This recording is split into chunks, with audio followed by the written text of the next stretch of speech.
We are going to start building monogram 148 B29. However, we are not going to do the aluminum finish. We are going to do this in olive drab, which you hardly ever see built in a camo version. So that's going to be a unique paint job. It's a great kit. I haven't built one since I was a kid, but anyway, there's a few sludge. I added the little clear ball on the inside. The other side here, there's the cockpit, and that is basically it. That's going inside, because once you seal everything up, you ain't gonna see nothing. And I can add the seats and the instrument control panel and everything from the outside here, so no problem. I'll get that all buttoned up, and seeing you can't see on the inside, so I'll just airbrush the cockpit green, and I can get to the windows on the back here, so it's not a problem. And I'll paint the inside there and we'll be good to go. And on the B29, all I'm doing is gluing wings and clamping. So while that dries, we're going to work on the Star Destroyer. I got the engine back in. It comes in two pieces, and I got it super glued and epoxy. I got a little bit of a hang over here, which I'll have to all I'm going to do is probably add some, I'm going to add some styrene on back here, which will give it reinforcement and it'll give it some detail, and it will hide my overlapping there. But my main concern is I've got to get the structural integrity of it. So I picked up some wood dowels, and I'm going to mount basically going to be 4 of them. One from the back to here. This will hold the front end section, and basically I'll have another one about like that, and it should hold it.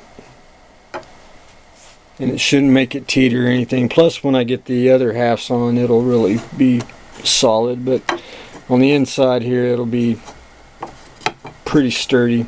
And I'm going to epoxy them, and then I'm going to probably go get an expanding foam and just do a seam, and it'll build up around it and keep these in place.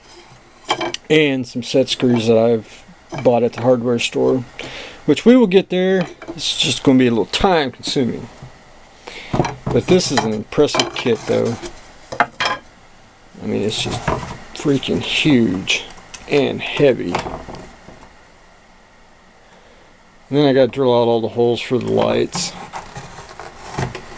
Barely pick it up with one hand. Just gorgeous.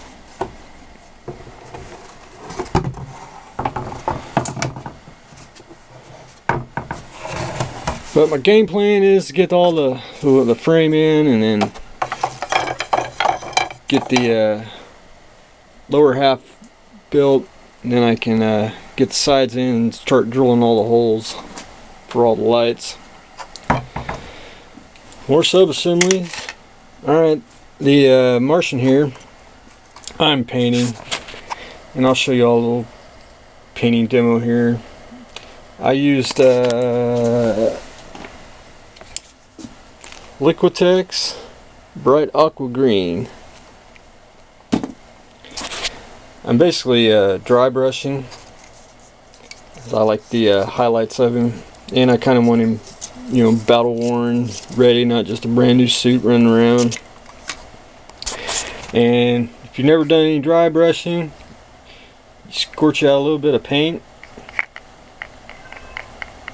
load up your brush, and if you can see, you want to wipe most of it away. Or there's just a hint left. and you just go in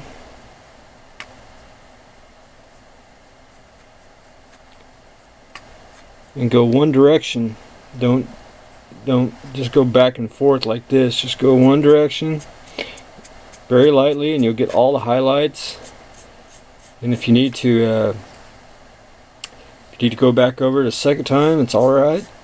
You can control the lightness of it, even the darkness.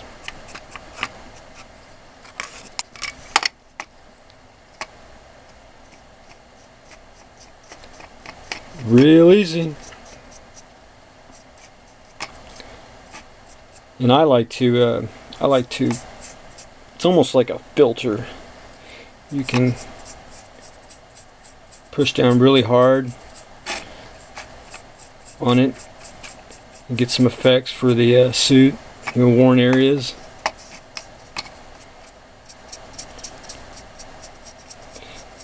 And if you don't like what you did, you can go back in with the base color and paint it in and start over. Dry brushing 101.